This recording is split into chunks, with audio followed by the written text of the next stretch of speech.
Send a global alert. Ipakalat ito sa lahat ng world leaders. Kailangan nilang protektahan lahat ng citizens nila. Sige na, do it now. Anong status ng department? Ito po. Dr. Hook, what's happening? Steve, aatake ang mga Bosenians. Malaking pag-atake ito.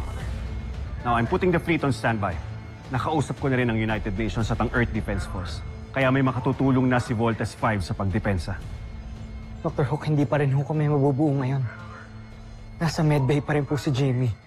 Ako pong sasama. Let me help, Dr. Hook. Ava. Matagal ko na din pong gustong maging part ng Voltes team. And I am as qualified as Jamie. Let me prove myself. Kaya ko din pong depensahan ng planet Earth. Pero wala kang experience ilipad ang Voltlander. Ako ang sasama sa kanila, Ava. Jamie, baka hindi mo pa kaya. Magpahinga ka muna. Sige na. I'm alright. Magpapahamak lang ang Voltes team with you in that condition. Kilala ko ang sarili ko. I'm ready for combat, Doctor.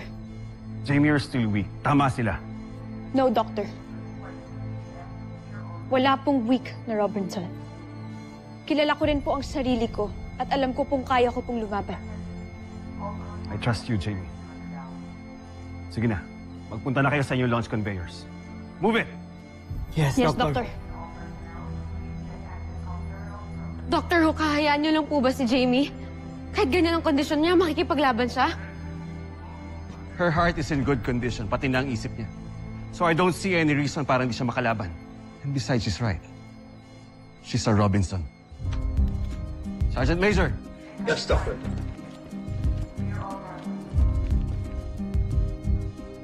Dapat pala, tinulungan ko na lang.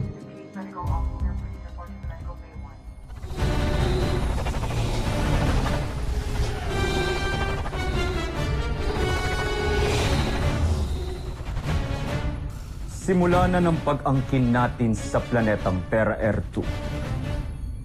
Tikman niyo ang bangis ng aming ikakalap na mikrobyo sa inyo.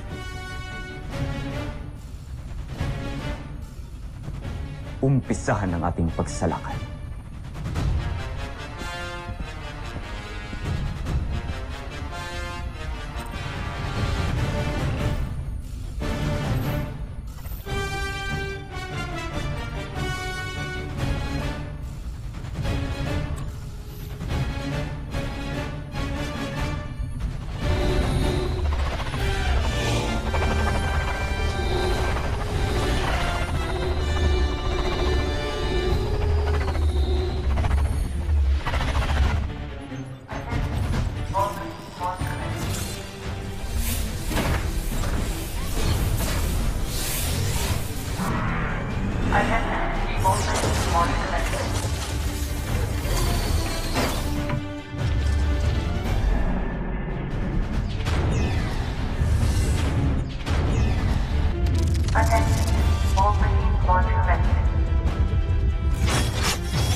Dami na naman insekto ah.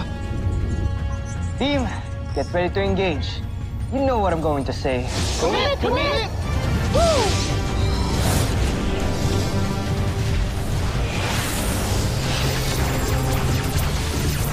Cruiser missiles! Bomber missile!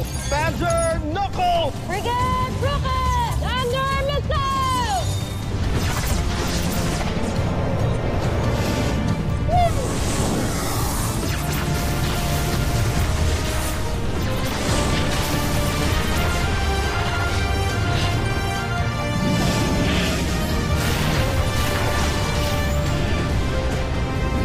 Frigate missile!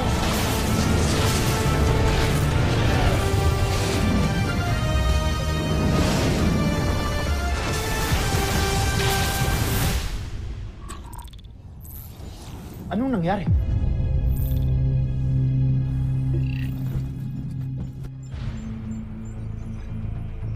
United Earth Defense Forces. Commence attack!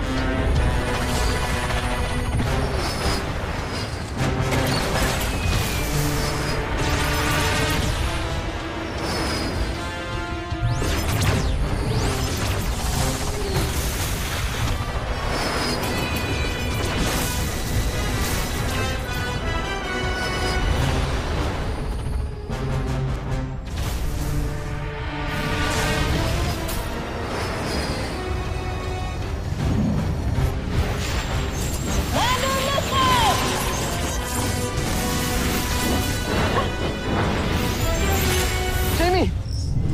Jamie, okay ka lang? Please naman, hindi ka fully recovered. Please, mag-iingat ka, Jamie. Okay lang ako, Steve. Nagpa-pogi points pa. Ano yan, Mark? Sabi ko, stand by, enemies ahead. Si Voltes 5. Team! Finish them off!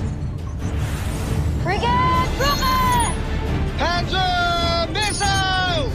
Thunder Missile! Bomber missile!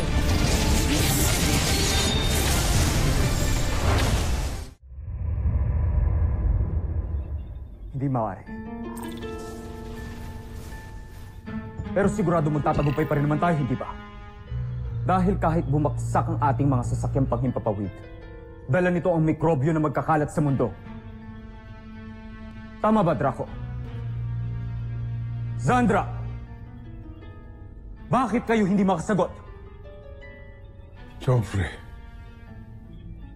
hindi kinakaya ng mga mikrobyo ang matinding init. Ang matinding init, dulot ng pagsabog ng ating mga sasakyang pandigma, Joffrey. Yun ang pumatay sa ating mga mikrobyo. Homsak! Sinira ninyo ang aking mga plano. Patawad, Joffrey.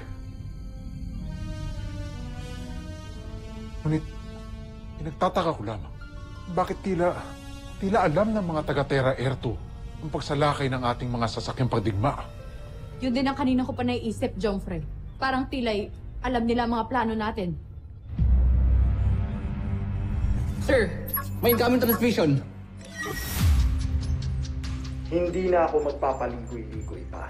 Gusto kong malaman ninyo na sa mga sandaling ito ay naghahanda ng mga Bosenians sa pamumuno ni Prinsipe Zagos para magkalat ng nakamamatay na mikrobyo sa buong mundo. Lulan sila ng mga libo-libong sasakyang pandigma na lilipad sa iba't mang panig ng mundo. Kaya wag na kayo mag-asaya ng panahon. Depensahan niyo ang planeta ninyo. Bakit naman ako maniniwala sa isang Bosenian na katulad mo? Baka patibong niyo lang yan. Bahala na kayo kung ayaw ninyong maniwala. Pero wag ninyong sasabihin na hindi ko kayo binalaan. At walang sisihan kapag namatay ang mga tao ninyo. Kasama ka na ron. Chief, contact EDF. Request air support. Send as many as they can. Copy that, sir. Baka dahil nakita nila ang ating mga sasakyang pandigma. Hindi ba, Joffrey?